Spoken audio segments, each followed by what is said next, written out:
이 시간 우리 하나님 말씀 보겠습니다. 시편 17편 1절에서 6절 말씀. 책자에도 수록이 되어 있습니다, 여러분들. 지성이 잘 보여주시고 앞에 자막도 나오니까요. 같이 우리 6절의 말씀이니까 형제분들 한 절, 자매분들 한 절, 마지막 6절은 각독하도록 하겠습니다. 형제분들 먼저 읽겠습니다. 시작. 여호와는 나의 빛이요 나의 구원이시요 내가 누구를 두려워하리요. 여호와는 내 생명의 능력이시니 내가 누구를 무서워하리요. 내 삶을 보려고 내게 왔으나 나의 격들 나의 목소리 그들은 실족하여 넘어졌다. 내가 나를 대적하여 점칠지라도 내 마음이 두렵지 아니하며 전쟁이 일어나는 치료할지라도 나는 여전히 태어나리로다. 내가 여호와께 바라는 것이 것을 바라니 내가 내 평생에 여호와의 집에 살면서 여호와의 아름다움을 보며 세계에서 살아가는 것이다.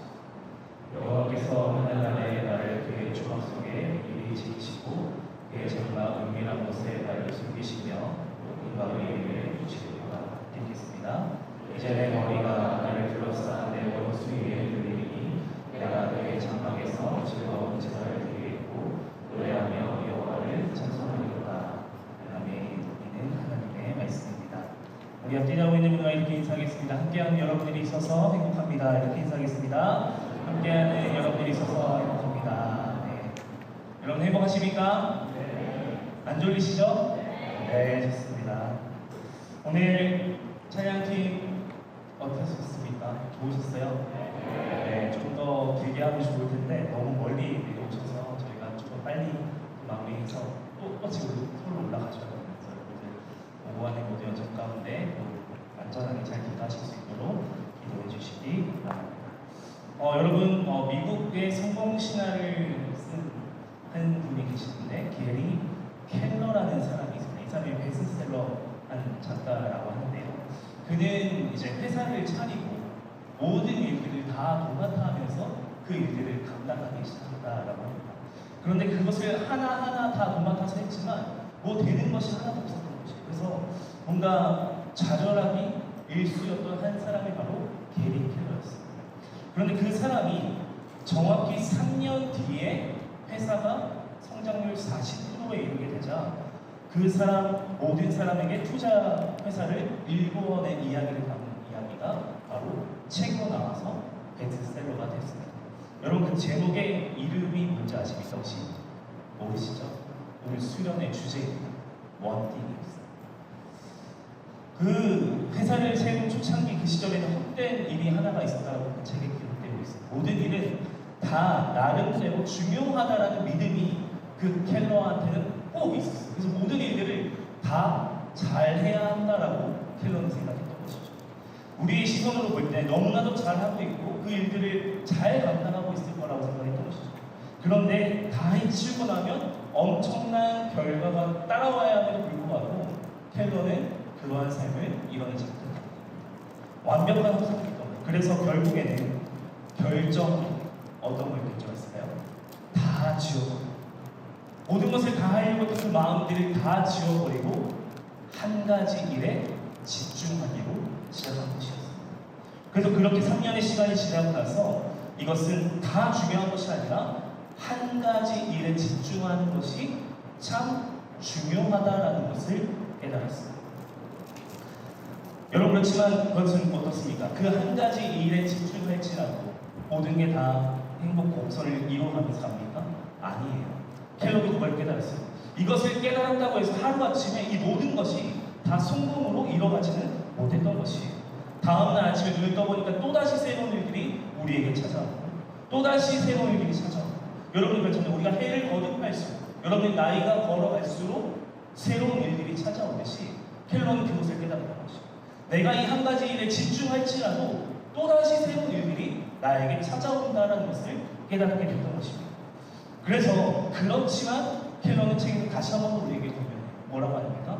한 가지 본질적인 한 가지 일에 집중해보자라고 얘기합니다.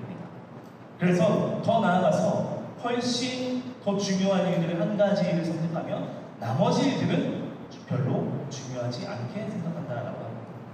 그래서 그는 한 단어를 찾아, 단 하나를 찾아서 온 힘을 다해 집중해보라라고 책에서 얘기합니다. 여러분, 우리 인생도 돌아보면 똑같아요. 너무나도 빨리 지나가는 것 같아요. 오늘 여러분들 오늘 뒤에 오신 팀 가운데 반주로 섬겨주는 자매분이 있었잖아요. 저랑 청년부를 같이 생활하면서 동동락했던 자매님이신데 얼마 만에 만났는지 한번 계산을 해봤는데 무려 8년 만에 만나게 된 거더라고요. 그래서 가끔은 연락을 하고 지내는 것 같은데 정말 엊그제 헤어진 것 같은데 무려 8년의 시간이 지나갔습니다. 여러분, 우리 인생도 마찬가지예요. 나이를 먹어가면 하는 말들이 있죠. 30대는 몇 킬로입니까? 40대는 그렇죠. 우리 20km부터 40km까지 지금 달리고 있잖아요. 저를 포함해야 되니까. 여러분, 맞아요. 우리 인생은 점점점 이 킬로미터가 점점점 빨라지더라고요. 그런데 우리는 이렇게 유한하고 짧은 인생을 살아가는데 우리는 너무나도 많은 것을 다 누리면서 살아가려고 해요. 근데 오늘 켈러가 뭐라고 합니까? 한 가지 본질적인 일에 집중해서 하는 거예요. 여러분, 그런 일들이 있으십니까? 여러분의 삶을 살아가면서 지금 20대이신 분, 30대이신 분 가운데 이 한 가지 일에 집중하면서 나아가셨던 그 한 가지 일이 있으십니까? 우리 인생은 수많은 일들이 찾아올 때 다 모든 것을 때려잡을 수는 없어요. 모든 것들을 다 행복 기로에 우리의 놓인 인생의 기로에 맞춰서 나아갈 수 없다는 것이죠. 그래서 우리는 우리가 주력해서 해야 될 그 한 가지 일에 대해서 고민해보고 찾아야 한다는 것이죠. 오늘 다윗의 삶을 통해서 그것을 우리는 발견합니다. 여러분, 우리가 살펴본 다윗은 자기 인생에 있어서 어떻습니까?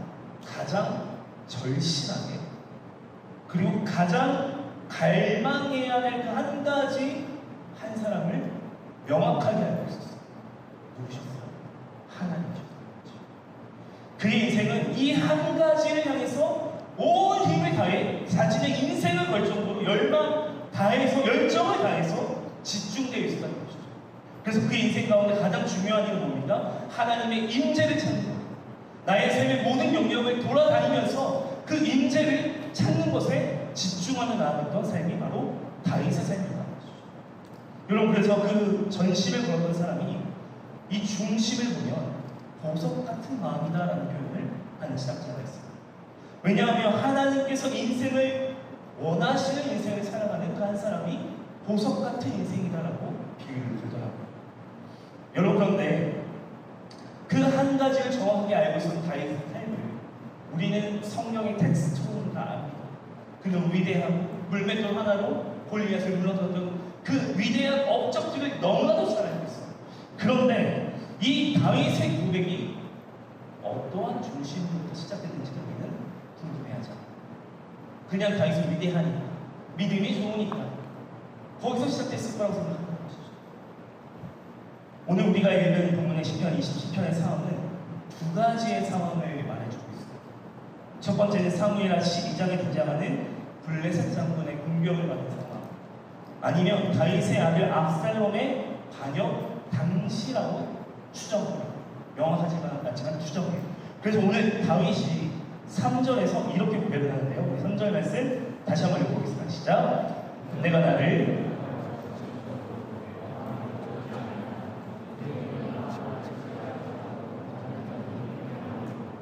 아멘. 여러분, 뭐예요? 다윗이 지금 고백하고 있는 것은 그 군대가 나를 대적하여 진을 치고 전쟁이 일어나 그를 치려고 하는 아주 긴박한 상황 가운데 그가 놓여 있었다는 거지.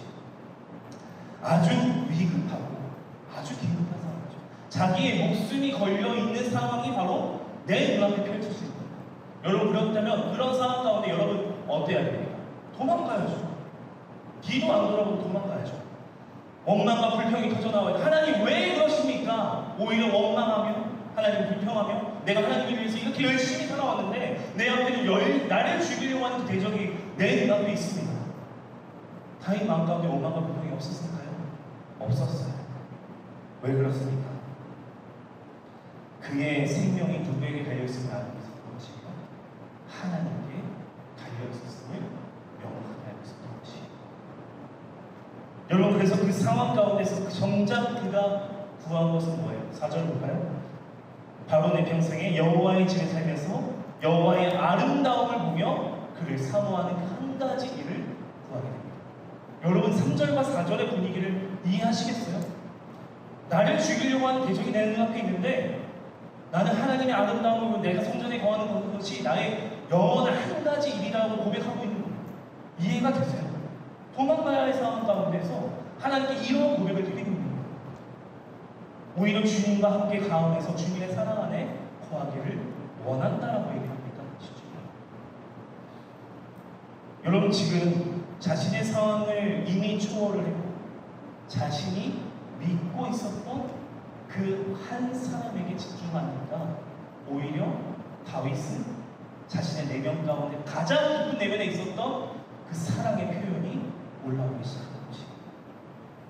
그래서 여호와의 아름다움을 바라보다에 쓰인 동사는 하나님의 그 아름다우심으로 인해서 황홀해하며 마치 거기에 빠져들어가는 그러한 바라보다를 의미를 던지고 있어요. 여러분 어째서 이러한 많은 문제를 뒤로 하고 그 한 가지 일에만 몰두할 수 있었을까요? 여러분 오늘 이러한 관점을 가지고요. 오늘 3절과 4절의 맥락을 잘 유념하시고 오늘 우리는 우리의 인생에 대해서 이러한 세 가지 질문을 한번 던져볼 겁니다. 여러분 인생의 첫 번째 드리고 싶은 질문은 이겁니다. 첫째는 하나님으로만 제 역할하는 거예요. 여러분 한번 질문을 던져보세요. 하나님으로만 채워붙였습니다. 여러분 다윗은 오늘 하나님 앞에 한 가지 소원을 구했어요. 오늘 사랑하는 많은 이들이 오늘 다윗의 이 고백이 이 마음을 담아 찬양하는 말씀을 묵상했지만 우리가 그 진짜 마음을 깨닫지 못한다면 우리 또한 그 한 가지 일을 구하지 못하고 여전히 그 세상의 기로 앞에 세상의 여러 가지 유혹 앞에 매일같이 무너지게 된다는 것이죠.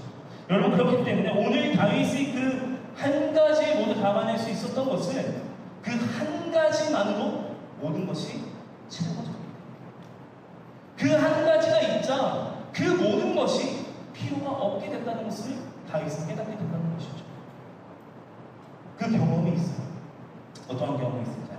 오늘 말씀은 아니지만요. 자막을 통해서 볼게요. 시편 27편 10절 같이 한번 읽어보겠습니다. 시작. 내 부모는 나를 버렸으나 여호와는 나를 영접하시리이다. 여러분 다윗의 인생을 잘 알고 계시잖아요. 그는 출생 이후에 자신의 그 존재 가치를 명확하게 드러내는 한 사람이 아니었어요. 무시하고 소외하고 가족에서도 전혀 챙겨주지 않는 그 한 사람이 바로 다윗의 삶 아니었습니까? 이미 그 어머니의 사랑 또한 그의 인생에서 전혀 찾아볼 수 없을 정도로 그의 인생은 너무나도 초라하고 너무나도 혼자 걸어가는 그 한 사람이었어요. 정말 아버지로부터 돌봄과 인정은 잔인한 이만큼 받지 못했던 그 한 사람이 바로 다윗이었다는 것이죠. 대신 그는 아침에 들에 나가서 양을 치기 시작합니다. 그래서 아주 성실한 목자였어요. 양을 필요로 할 때 섬세하게 케어를 하고 그 양들을 먹이며 살리며 길렀던 것이. 여러분 그 양들을 충실하게 보살피면서 다윗은 무엇을 느꼈을까요? 정말 나에게도 이러한 좀 관심과 나에게도 이러한 사랑이 있기를 다윗은 바랬을 거예요. 나도 이 양을 내가 대하는 것처럼 정말 나도 그 사랑을 그 보살핌을 받고 싶어 했을 것입니다. 그런데 다윗의 인생은 어떻습니까? 애초 처음부터 결핍으로 시작되었습니다. 그래서 인생의 허기를 느낄 수밖에 없었던 것이죠. 여러분 시와 산책이라는 책에 보면 이런 구절이 나오는데요. 사랑하는 것을 잃었을 때 사람의 마음은 가장 커집니다. 너무 커서 거기에는 바다도 있고 벼랑도 있고 낮과 밤이 동시에 있다라는 그 구절이 있더라고요. 여러분 다윗의 마음은 어떻습니까? 다윗의 마음의 구멍은 어땠죠? 똑같아요. 너무 커서 마음에 바다도 있고 벼랑도 있고 밤이 깊은 상태였어요. 그 구멍을 무엇으로도 아무것도 그것을 채울 수가 없는 그 다윗의 삶이 있었던 것입니다. 그래서 다윗의 인생에는 부를 수 있는 일이 없었어요. 하물며 우리가 매일매일 부르는 그 아빠, 엄마의 이름조차도 부르지를 못했던 거지. 왜냐하면 받아볼 사람이 없었고 그 마음 한구석에는 너무나도 넓은 빈 마음이 채워져 있습니다. 그런데 바로 그때 저 멀리 깊은 밤 하늘로부터 초라한 부름에, 다윗의 웅얼거리는 부름에 하나님이 말씀하세요. 분명 자신은 그저 부를 수밖에 없는 그 아버지의 이름을 불렀는데 그 다윗의 초라하고 연약하고 넘어져 있는 그 다윗의 소리에 하나님은 부르짖습니다. 다윗 사람 다윗아, 이러한 대답이 있다. 즉 하나님의 부르심인 것이죠. 무엇입니까? 우리가 주님의 이름을 부르면 멈추는 것이 아니라 하나님을 응답하신다. 우리가 하나님의 이름으로 고백하는 순간 우리에게 그 은혜가 시작된다는 것이죠. 여러분, 이 부름만으로 다윗은 너무나도 행복했어요. 만약에 제가 다윗이었다라는 생각이 들었다면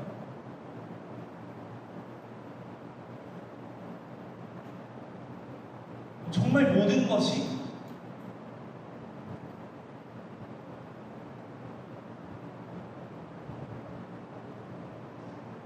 참을 수 없는 눈물이 터져 나왔어요. 여러분 그렇잖아요. 여러분 다윗을 한번 지금 곰곰이 생각해보세요. 위대한 다윗 말고요, 다윗의 삶을 처음에 시작을 했을 그 다윗의 삶을 한번 생각해보세요. 부를 수 있는 이름이 없었을 때, 혼자 중얼거렸을 때 하나님께서 찾아와 주셨어요. 다윗아, 다윗아. 그 음성을 들었을 때 다윗의 마음이 어땠습니까? 그 공허했던 마음 가운데, 무너졌던 그의 삶 가운데 하나님께서 채워주신 사람을 깨닫기 시작한 것이죠. 그래서 다윗은 이 하나님의 부르심 하나만으로 만족할 수 있었던 것이, 그거 하나만으로 만족할 수 있었던 것이, 어린 시절부터 홀로 지면서 수많은 외로움과 고독과 감당할 수 없는 그 허기가 그 하나님의 부르심으로 말미암아 그 모든 사랑이 채워질 수 있었던 것이, 그거 하나만으로 감사합니다. 여러분, 그래서 오늘 본문 시작 27편 1절에 다윗이 이렇게 고백해요. 여호와는 뭐라고 합니까? 나의 빛이요 나의 구원이시니 내가 누구를 두려워? 여호와는 내 생명의 능력이신 내가 누구를 무서워하노? 여러분, 다윗의 인생의 초창기 이야기를 듣고 이 1절을 읽으면 우리가 감히 표현할 수 없는 고백이에요. 우리가 감히 입에 담을 수 없는 감격적인, 너무나도 감격에 벅찬 하나님으로 만족한 그 인생이 절실한 마음을 담아서 하나님께 드리는 고백이라는 것이. 그래서 먼저 다윗은 하나님 나의 빛이라고 고백해요. 어둠의 특징은 뭡니까? 한치 앞다. 다윗의 인생이 그랬습니다. 내 앞길은 어디로 가야 될까? 나는 누구를 의지해야 될까? 누구를 찾아야 될까? 누구를 만나야 될까? 그러한 인생 가운데 하나님께서 빛으로 찾아오십니다. 그래서 그 빛이 임하자 어떻습니까? 어두움이 다 물러갑니다. 다 물러갑니다. 그 안에 가득했던 공허했던 마음이 다 물러가게 된 거죠. 두 번째 뭡니까? 하나님은 나의 구원이시다. 여러분, 구원은 막연한 개념이 아니에요. 여러분, 나 구원 받았습니다. 막연한 개념이 아니라는 거예요. 구원은 정확한 명칭이고 웅덩이에 빠진 자를 실제로 건져내는 행위가 구원이라는 거예요. 수많은 위기 속에서 자신을 건지셨던 것을 경험하자 하나님만이 나의 구원이라고 고백하고 있는 거예요. 하나님이 나의 편이신데 내가 누구를 두려워하겠습니까? 그러서 그러라고 있는 것이죠. 그리고 뭐라고 합니까? 마지막은 하나님은 내 생명의 능력이다. 여러분, 여기서 능력에 해당하는 히브리어는 마오즈라는 단어예요. 뭡니까? 산성, 요새, 피난처라는 뜻을 가지고 있어요. 세상이 나를 향해 공격이 찾아올 때 하나님만이 나의 요새 되어주신다. 나의 유일한 피난처 되어주시는 것이 바로 하나님이라는 것이고, 내 연약한 힘과 의지로는 세상을 버텨낼 재간이 없으니까 그 하나님께서 그 모든 성벽을 세워주셔서 그 모든 유혹으로부터 나를 지켜주신다는 믿음의 고백이라는 것이죠. 여러분, 무엇이에요? 내 힘이 바닥날 때가 있어요. 여러분은 흔히 그런 말 하죠. 번아웃이야. 나 너무 힘들어서 이제 그만두고 싶다. 나 이제 일을 그만둬야 되나 더 해야 되나 여러 가지 생각이 들 때 그 이뤄낼 수 있는 힘을 누가 주신다고요? 하나님께서 주신다고요. 하나님을 바라보자. 하나님의 음성에 집중하자. 내가 일어설 수 있는 힘이 생기게 됐다는 것이.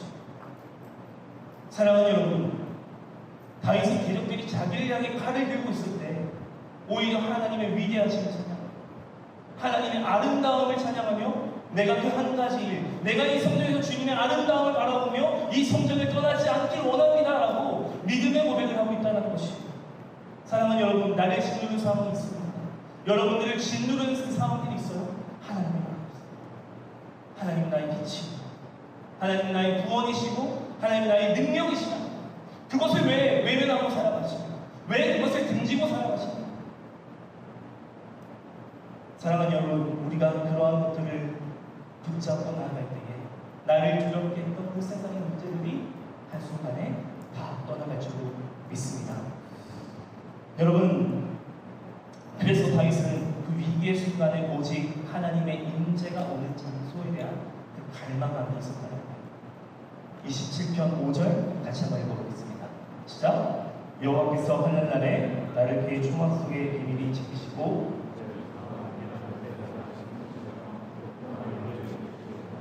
아멘. 여러분, 다윗은 왜 위기 속에서 하나님의 임재의 장소를 구했을까요? 그것은 바로 하나님과 내가 만나는 장소였습니다. 유일하게 만나는 장소라는 것이죠.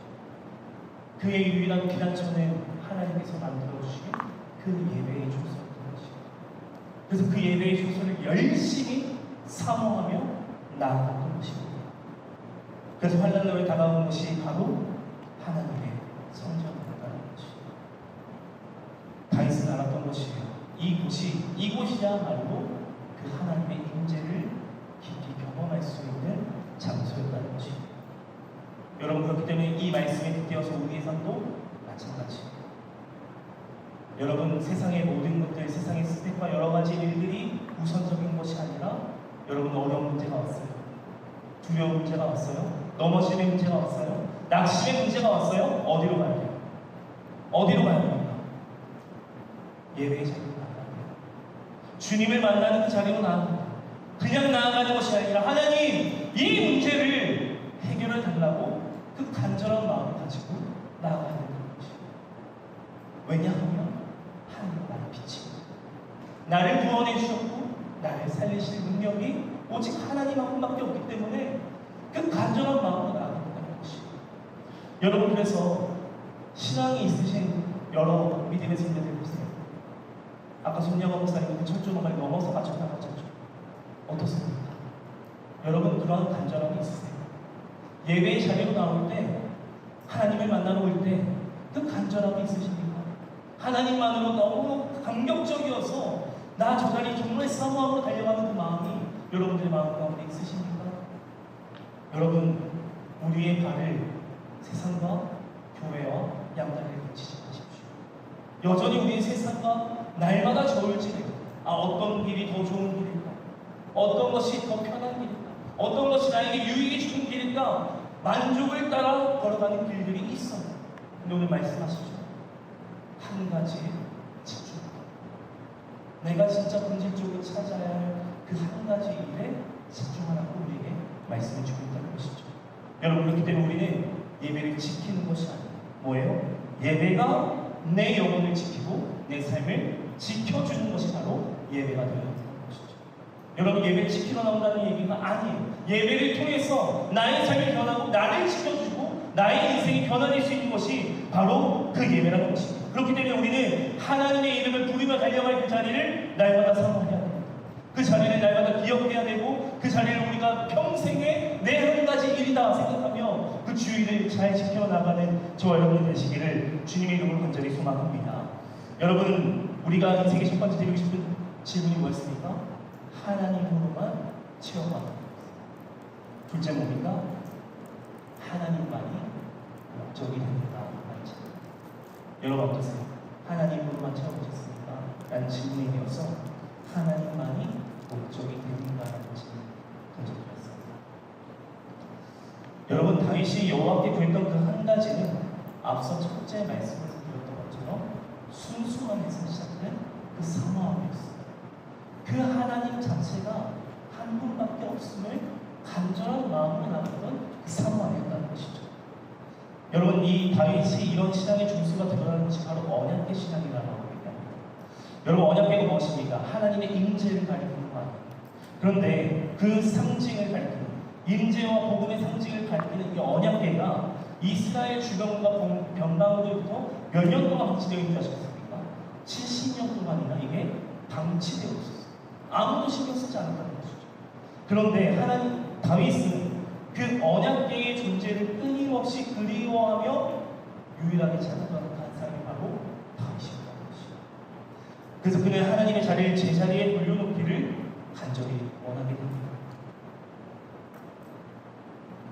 온 이스라엘 왕의 자리로 올라가자, 자기가 왕의 자리에 등극하자마자 가장 먼저 생각한 것이 바로 그 언약궤였다라고 합니다. 그래서 그 아주 오랫동안 잊혔던 그 언약궤가 다시금 예루살렘으로 돌아오게 하는 일이 다윗의 첫 번째 일이었다고 합니다. 여러분, 그렇잖아요. 이제 광야에서의 도망자 생활을 마치고 이제는 왕위에 앉히고, 여러분, 그래서 우리가 선택을 잘 싸워서 여러분들 원하는 자리에 앉았어요. 그럼 이제는 우리는 굳이 여러 가지 일들을 고민하지 않고 누리며 나아가는 사람하면 돼요. 근데 다윗은 그 누리는 삶이 아니라 잊혀졌던 한 가지 일을 다시 생각합니다. 자기가 그것을 할 수 있는 위치에 오르자마자 그 일을 바로 본격적으로 시작합니다. 뭡니까? 언약궤가 다시 제자리를 찾는 겁니다. 하나님을 만나는 그 복음의 장소를 다시 원상 복구하는 것이 다윗의 첫 번째 미션이었다는 것이죠. 여러분, 그래서 우리는 이 시점에서 왜 그를 하나님의 마음에 합한 사람이라고 부르셨는지를 이 대목에서 알 수 있는 거예요. 그는 하나님께서 부르심을 받은 사람으로서 명확하게 하나님의 일을 분별해서 먼저 이뤄갔다는 것입니다. 그래서 여러분, 다윗은 왕위에 오를 때 어떤 마음이었는지 아십니까? 그리워했어요. 하나님을 만나는 그 장소가 없자 내가 이 자리에 있는 것이 너무나도 괴롭고 이게 무슨 소용인가? 아무 쓸모가 없구나라고 생각합니다. 너무나도 괴로웠던 것입니다. 내가 하나님을 만날 그 장소 초소가 없자 너무나도 괴롭고 너무나도 외로웠던 것입니다. 그래서 다윗은 하나님의 임재를 갈망하자 자연스럽게 그 자리에 가져가는 거예요. 여러분, 그래서 두 번째 질문을 조금 이렇게 바꿔서 던져볼 수 있습니다. 하나님 앞에 앉아보셨습니까? 하나님 앞에 절실하게 우리의 인생을 드리면서 앉아보신 적이 있으십니까? 여러분, 하나님의 목적이 되는 삶은 그냥 자기 포기와 내려놓음이 강요되는 삶이 아니에요. 뭡니까? 하나님이 목적이 되는 삶이 가장 중요하다는 것이죠. 우리의 모든 것을 다 내려놓으면서 하나님의 목적이 되는 삶이 아니라 자기 포기와 내려놓음이 아닌 거예요. 하나님이 제일 먼저 우선적인 가장 최우선의 목적이 되어야 한다는 것이죠. 여러분, 그래서 우리가 해야 될 일은 뭡니까? 하나님 앞에 앉는 거예요. 하나님께서 나를 만나는 주시는 자리를 찾아가는 거예요. 바로 그게 예배겠죠. 여러분, 하나님의 어떠한 목적을 가지고 계십니까? 어떠한 계획을 가지고 나누시기 원합니다.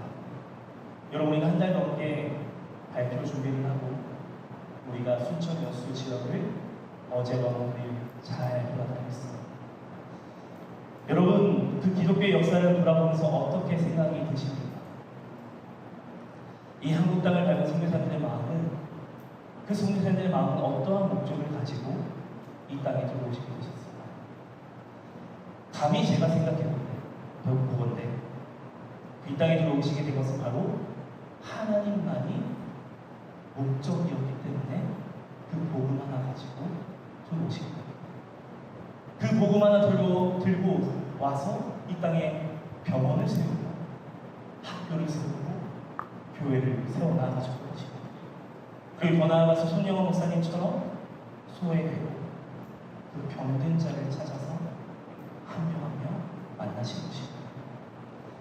사랑하는 여러분, 우리도 이러한 질문 앞에 서기 원합니다. 여러분 정말 주님을 위한 그 한 가지 일을 생각하고 계십니까? 주님을 위한 그 한 가지 목적을 가지고 살아가고 계십니까? 그게 하나님만이 나의 목적이 되고 계십니까? 그 한 가지 일을 위해 말씀 앞에 서 있으십니까? 날마다 이 질문 앞에 여러분들의 인생을 조명하며 비추이며 하나님의 임재를 갈망하는 저 여러분의 삶이 되시기를 간절히 바랍니다. 여러분 첫 번째 드리고 싶은 질문이 뭐였습니까? 하나님으로부터 채워가. 두 번째 뭐였죠? 하나님으로만 목적이 되는 거였어요. 마지막 세 번째인데요.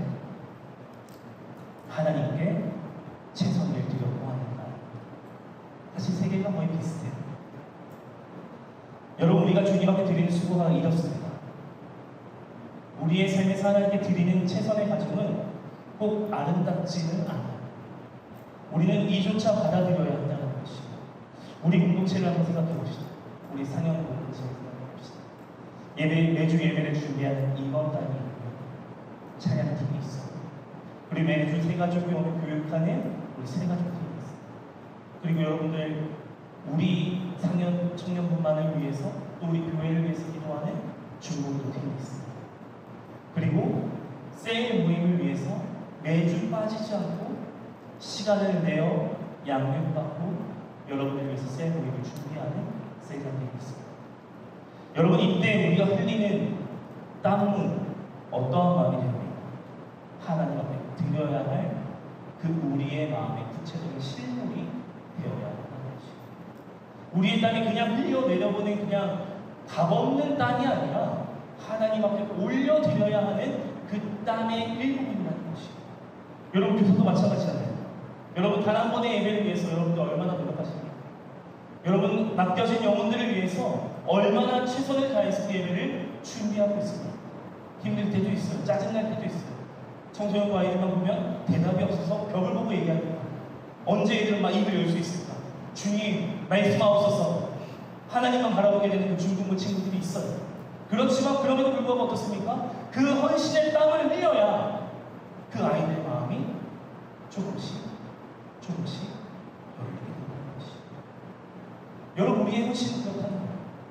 여러분 사실 우리 임원단이 정말 바빴어요. 여러분 잘 모르시죠? 동해분적 서해분적 하는 거 모르시죠? 근데 임원단에 흘리는 땀이 우리의 만족과 유익을 흘렸다면 지금 이미 입에서 욕이 나와요. 안 해! 때려주고 싶어. 집에 갈래. 근데 어떻습니까? 이 땀이 그냥 땀이 아니라 하나님께 올려드리는 그 헌신이 있었기 때문에 우리 공동체가 이렇게 잘 누리며 갈 수 있는 것입니다. 여러분 그래서 오늘 다윗도 마지막 6절에서 이렇게 고백해요. 6절 말씀 같이 한번 읽어보겠습니다. 시작! 이제 내 머리가 나를 둘러싸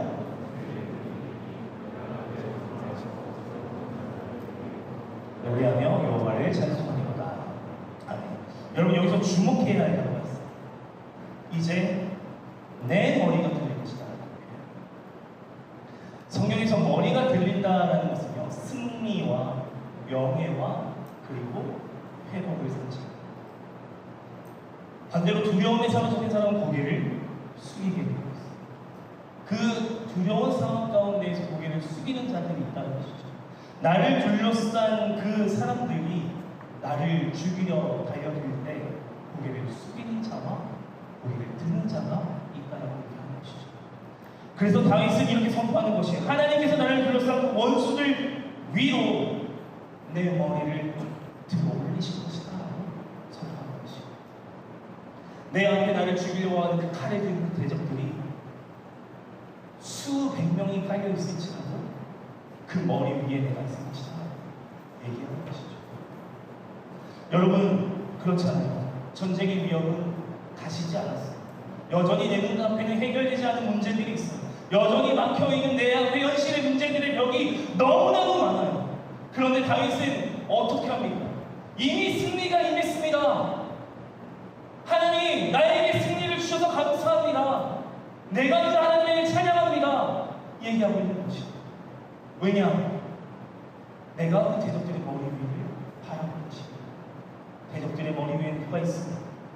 내가 눈을 내려봤을 때는 깜깜하고 많은 그 대적들이 보이지만 내가 눈을 들 때 누가 보이는 겁니까? 하나님이 보이는 겁니다. 나를 구원하시고 빛으로 오신 그 하나님이 나의 인생을 바라볼 수 있는 그 시선을 보게 해주신다는 것이에요. 여러분, 그렇기 때문에 우리가 드려지는 예배를 흘리는 눈물들은, 우리의 기도는, 우리의 모든 손길은 우리의 마음의 표현의 실물이 되어야 합니다. 여러분, 그래서 그러한 마음으로 예배를 참여하셔야 돼요. 예배를 준비하셔야 된다는 것이죠. 그렇기 때문에 나의 땀과 수고와 헌신은 헛된 것이 아니라 그 단 하나의 예배, 누구의 예배입니까? 나의 예배. 내가 어떤 것도 변화시킬 수 없는 그 세상 앞에 그 예배를 드림으로 말미암아, 내가 그 예배를 통으로 말미암아 나는 회복할 것이다. 아니, 오늘 다윗의 고백처럼 나는 승리하였다 고백하는 것입니다. 사랑하는 여러분, 오늘 다윗의 고백처럼 우리의 땀과 눈물로 그 헌신이 가득 채워지기를 원합니다. 우리의 상황에 좌지우지하며 드려지는 예배가 되는 것이 아니라 우리의 예배에 최선을 다하면서 생명을 다하면서 목숨을 다하면서 그 예배에 참여하는 것입니다. 여러분, 제가 여러 번 언급드렸습니다. 우리 새벽날 예배마다 어떻습니까? 수많은 권사님들이 나오셔서 기도를 하세요. 그냥 기도를 하는 게 아니라 매일매일 눈물을 흘리면서 가정을 위해서, 교회를 위해서, 여러분들을 위해서 기도합니다. 여러분, 우리 기도해야 된다. 여러분, 누군가는 기도해 주겠지가 아니라 이제 내가 기도해야 된다는 것이죠. 우리가 한 가지에 집중해야 되는 건 뭡니까? 나의 예배, 나의 기도, 나의 찬양이라는 거예요. 사랑하는 여러분, 우리가 단 하나의 예배를 드릴 때 그 예배를 통해서 명확하게 하셔야 됩니다. 하나님께서 우리에게 승리를 주실 것입니다. 내 삶의 깜깜하고 어두웠던 그 모든 어둠이 물러가며 하나님이 나의 빛이시며 나의 구원이시며 나의 피할 방패되어 주시는 그 하나님의 능력으로 말미암아 그 모든 어둠이 떠나는 줄로 믿습니다. 사랑하는 여러분, 그러한 하나님을 찬양하며 예배하는 복된 인생을 살아가시는 여러분들의 인생 되는 가 되시기를 간절히 소망합니다. 말씀을 정리하며 맺겠습니다. 여러분, 우리 인생의 세 가지 질문을 기억하며 말씀을 맺기 원합니다. 첫 번째는 뭡니까? 하나님만 체험합니다. 두 번째는 하나님만이 목적이 되어갑니다. 세 번째는 하나님께 최선을 드려보는 겁니다.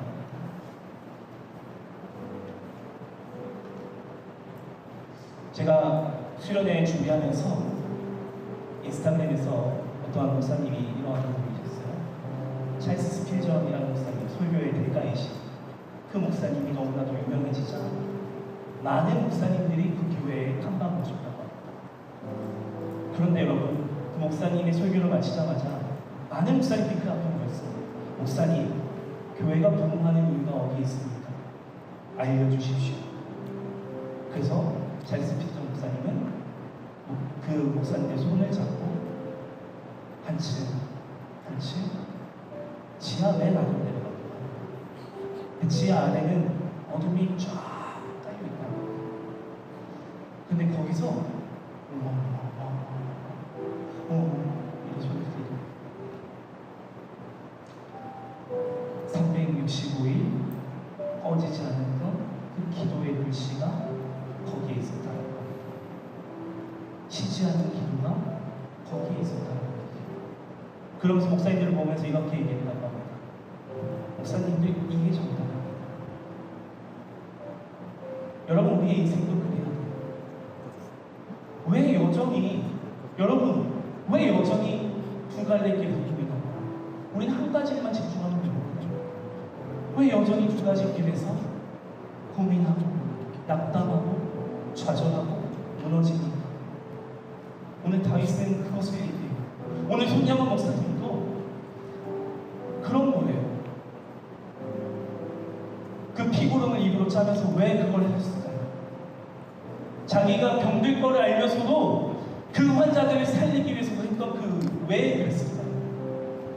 한 가지에 집중되어 있습니다. 하나님 하나님만이 이들을 살리신 것을 알았기 때문입니다. 그래서 손영호 목사님은 기도했던 하나님, 이들을 살려주시옵소서. 아들을 죽인 그 안자선 목사님 또한 그러합니다. 내 아들은 하늘나라로 갔지만 저 영혼을 소원하여 달라고 기도합니다. 사랑하는 여러분, 우리의 기도가 그러한 기도가 됩니다. 나만을 위한 기도보다 이제 주위를 돌아보세요. 우리가 한 가지 일에 집중하면 기도의 제목이 너무나도 많아요. 5분 만에 끝낼 수 있는 기도 제목이 아니라는 거예요. 권사님들 앉으시면 1시간 넘게 기도하세요. 왜일까요? 하나님만이 목적이 되기 때문에 보이는 거예요. 내가 저거를 기도해야지. 내 삶을 다해서 저걸 기도해야지. 그게 보이는 거예요. 여러분, 오늘 밤 그러한 기도의 제목이 기도의 시간이 되고 다른 사람을 지워져 가세요. 하나님을 찾으세요. 하나님을 만나세요. 우리가 고백할 때, 우리가 찬양할 때, 예배할 때 하나님께서 우리의 마음을 어루만져 주시기로 믿습니다. 우리 시간 찬양하며 기도의 자리로 나아가겠습니다.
내가 구하고 있는 한 가지가 무엇이었어? 우리 이 시간 그것을 한번 떠올리시면서 첫 번째 기도 제목을 드릴게요. 주님,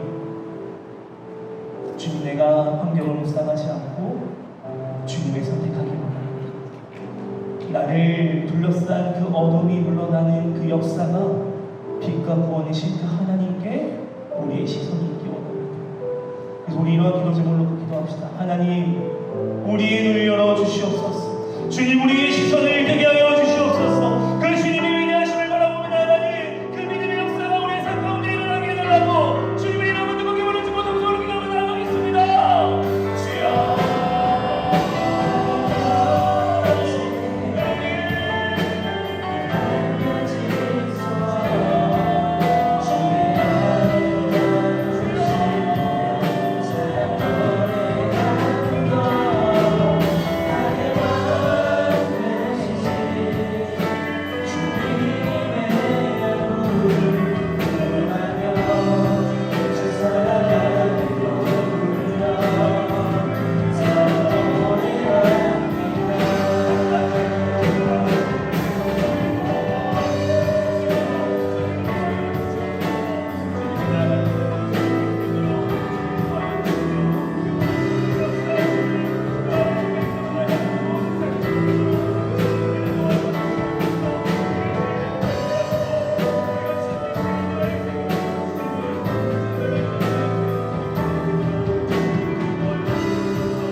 주님, 우리의 삶이 무너짐에 때가 있습니다. 세상으로 공격을 받자 내 눈앞이 어두워지자 하나님, 무너졌던 나의 삶의 모든 부분들이 있습니다. 주님, 나의 삶 가운데 무너진 그 예배가 회복되게 하고, 주님, 내가 그 주님의 집을 사모하는 그 한 사람이 되게 하고, 하나님, 내가 그런 소명을 가지며 이 성전의 아름다움을 바라보며 그 영광의 빛을 바라보는 그 믿음의 시선이 있는 우리의 예배가 되게 해달라고 주님, 나의 예배를 회복시켜 주시옵소서. 이런 기도로 기도하겠습니다. 주님 이름 한번 더 기도하겠습니다. 주여, 주여,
혼자 있는 나의 생을 찾아오고 그 명확했던 주님의 음성이 있자 내 삶과 상관없이 내가 깊은 절망에 있을 때 어떻든지 하나님께서 나를 불러주셨고 하나님께서 나를 이 자리에 불러주셨구나라는 그 고백으로 나의 하나님이라고 고백했습니다. 여러분, 우리가 이 자리에 있는 이유가 무엇입니까? 우리가 오늘 왜 이 멀리 요소까지 내려와서 왜 멀리 이 자리까지 내려와서 그 믿음의 선조들의 이야기를 들었습니까? 그들이 있었기 때문에 우리가 이 자리에 있는 것입니다. 여러분, 아직 하나님을 인격적으로 만나지 않은 신들이 있는 줄로 압니다. 아직 하나님에 대한 갈망음이 없는 신들이 있는 줄로 압니다. 우리 시간 그러면 고백해보세요. 하나님, 나를 만나 주시옵소서. 하나님, 나를 만나 주시옵소서. 하나님, 나를 사용하여 주시옵소서. 나의 삶을 붙잡아 주시옵소서. 나의 인생을 드리기 원합니다. 주님, 이 시간 역사하여 주소서. 주님의 역사하신 가운데 나를 만나달라고 주님의 이름으로 뜨겁게 부르짖고 정성을 기도하며 나아가겠습니다. 주여!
여러분 부르시기 바랍니다. 하나님께서 보여주신 그 은혜를 하나님의 나라가 여러분의 삶 가운데 가득히 나누게 해주고 있습니다. 그런 간절한 마음을 담아 이 시간에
우리 이번 수련회가 아닌 비전 트립이라는 것을 나왔어요.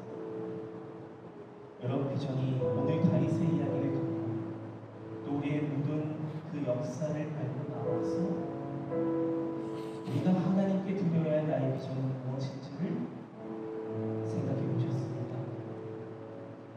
우리 시간 마지막으로 기도하실 때 하나님, 나의 비전이 하나님만을 찾는, 하나님만으로 만족하는, 하나님만으로 채워지는 나의 비전이 되게 달라고 기도하십니다. 하나님, 나의 인생이 절망 가운데 있고 여전히 내 인생은 풀리지 않는 것 같아 보일지라도 하나님, 나의 마음 가운데 새 마음을 부어주시오. 오늘 다윗 가운데 그 공허했던 마음 가운데 부어주셨던 그 하나님의 사랑이 나의 비전이 되길 원합니다.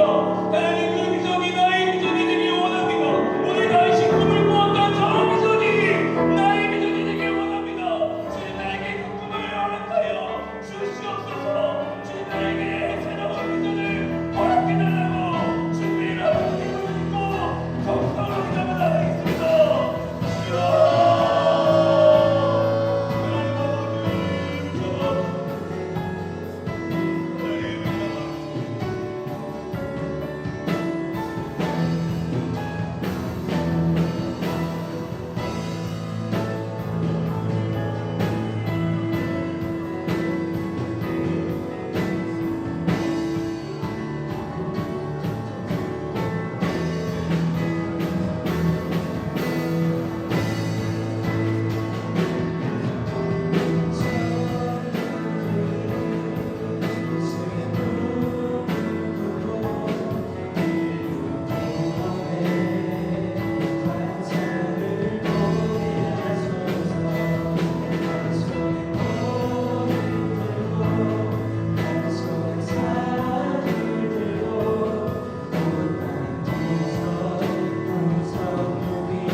하나님, 이 자리에 오늘 다윗과 같이 사방이 꽉 막힌 벽을 보며 눈물을 흘리는 청년이 있습니다.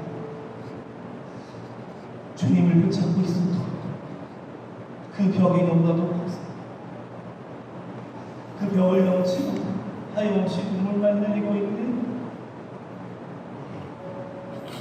우리의 청년들이 있습니다.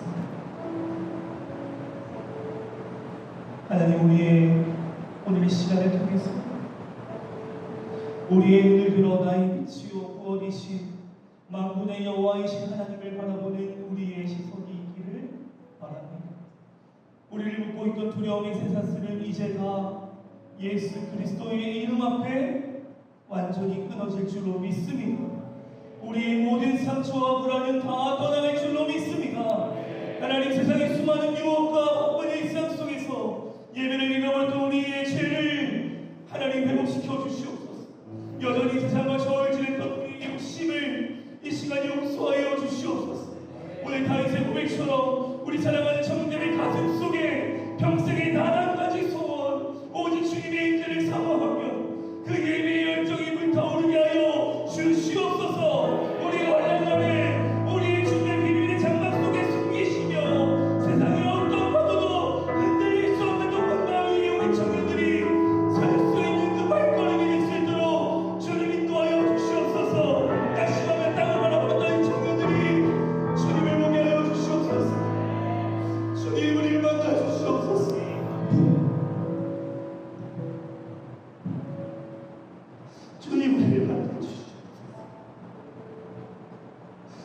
주님이 우리를 만나주시옵소서.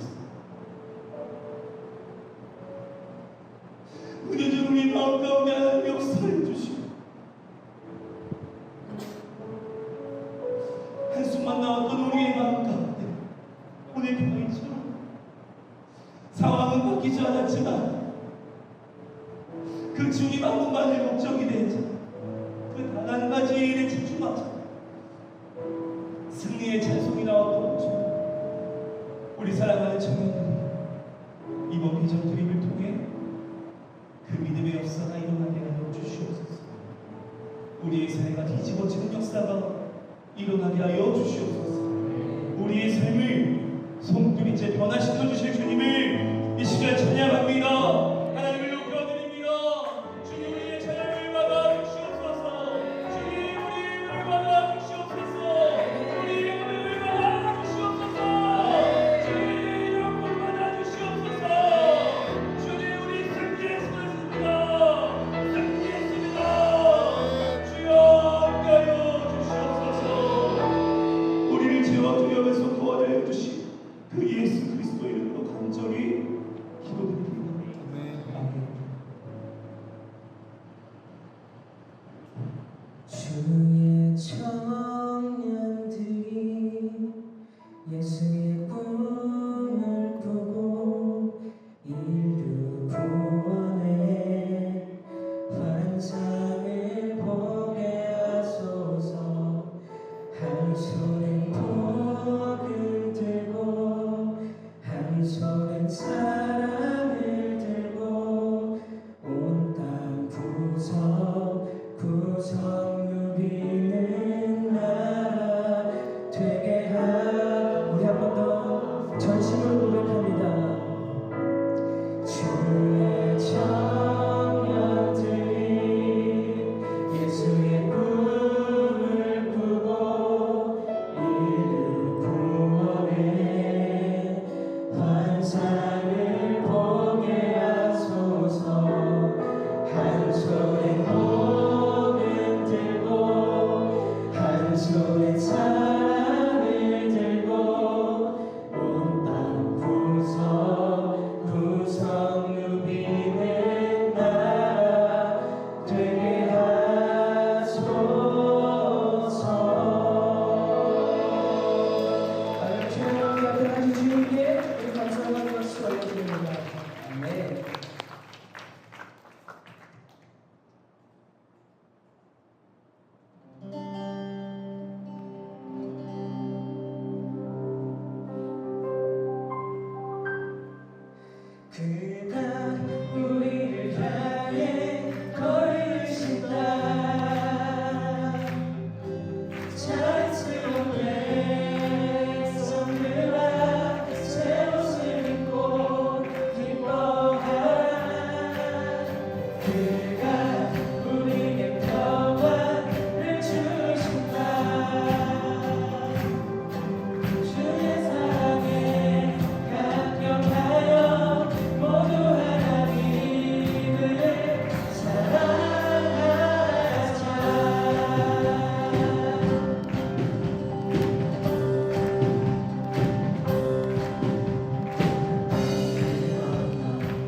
제사했으니 아멘 어찌 잠깐만이 기쁘네 기쁘네 우리 전체 박수로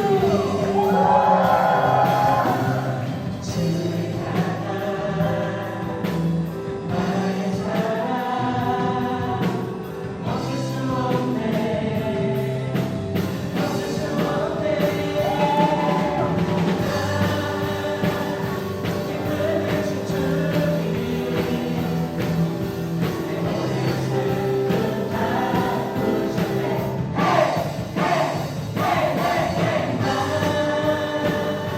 기쁨의 춤추니 내 머리를 주 안에 있네 잘못한 것 고백할 여러분의 목소리로 고백합니다 주를 원했으니 아멘 기쁘네 큰 함성으로 주에게 사했으니 아멘 어찌 잠잠하니 기쁘네 기쁘네 우리 더 큰 함성으로 주님 하나 나의 사랑 멈출 수 없네 멈출 수 없네 기쁨의 춤추니 내 머리를 슬픈 다 부르셨네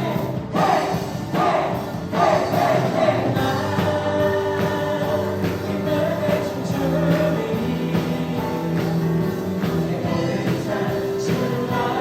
기쁨의 춤추니 기쁨의 춤추니 내 머리를 슬픈 다 부르셨네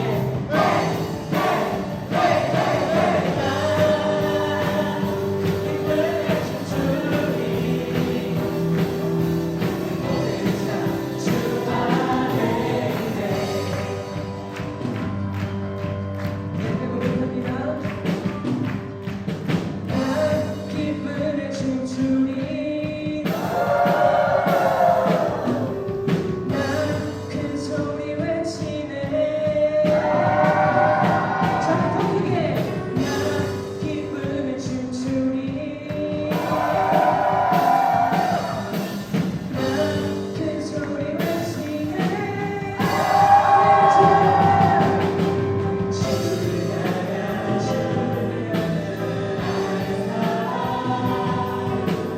멈출 수 없네 멈출 수 없네 주를 향한 나의 열정 멈출 수 없네 멈출 수 없네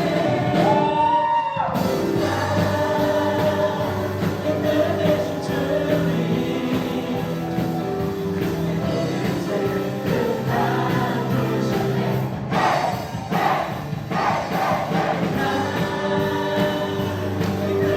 춤추니 내 머리를 주 안에 기쁨의 춤추니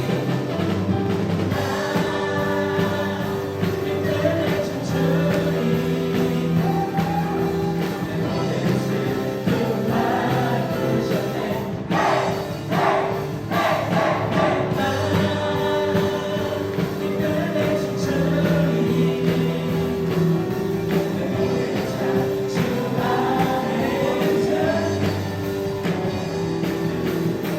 내 머리를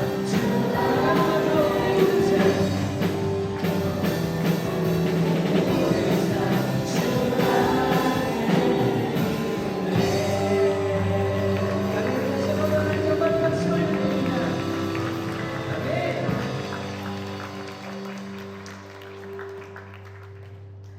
우리 마지막으로 찬양할 텐데요. 지금까지 했던 것보다 더 뛰면서 기쁨으로 찬양 드렸으면 좋겠습니다. 찬양하겠습니다.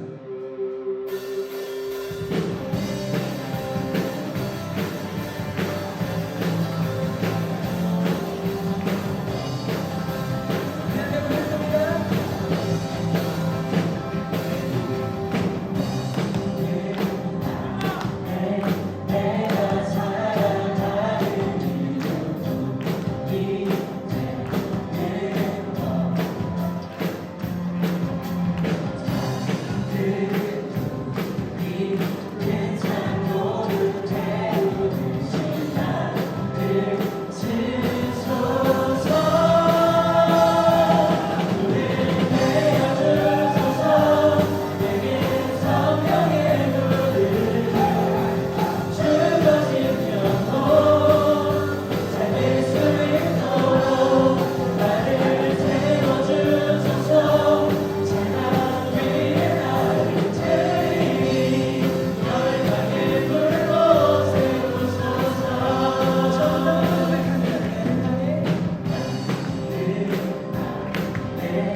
우리 하나님께서 당신을 통해 다 아시죠? 네. 우리 중심을 다해서 또 먼 거리를 또 올라가셔서 그래서 오늘 조금 일찍 끝나긴 했는데 너무 열심히 섬겨주시기 때문에 우리 마음을 담아서 두 손을 뻗어서 함께 축복하겠습니다.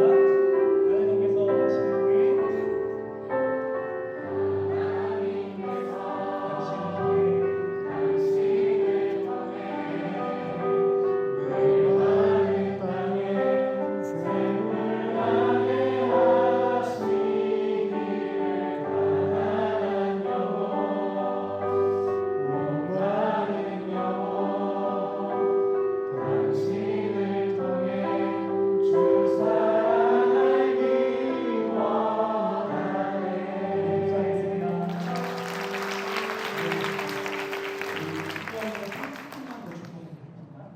우리 임원단과 조상님들 나와주세요.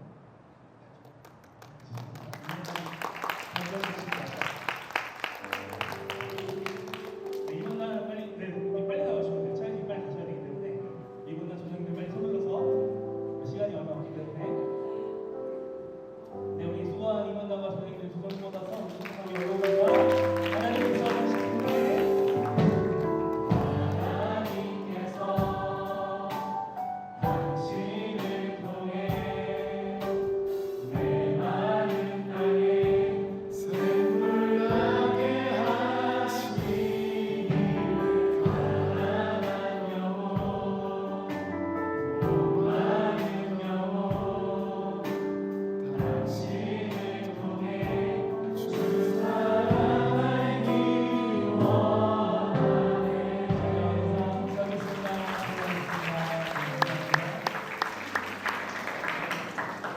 이 시간 축도로 노래서 마치고요. 우리 축도하신 다음에 단체 사진 한 번만 빨리 찍고 차이티 먼저 교육하고 저희 시간 가지도록 하겠습니다. 아시겠죠? 네, 축도하겠습니다.